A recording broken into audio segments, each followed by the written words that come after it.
اش يدينا ربي سبحانه؟ ويضرب الله الامثال للناس والله بكل شيء عليم، بمعنى لا تخفى عليه خافيه، ربي كل شيء زراث.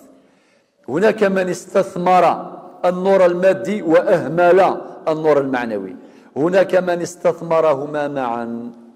النور يدي فيك ربي يسفيديس، والنور النظر ديال القرآن ديال الهدايات القرآن ذا يستنفع يس ويض خاطي. ممكن لقاو انسان طول حياته لم يستثمر نور القرآن اطلاقا. لو كان تقولوا قال الله يقول لك انا عندي العقل وين نحتاج؟ يا حسرة، يا المغبون مسكين، يا المغبون مسكين.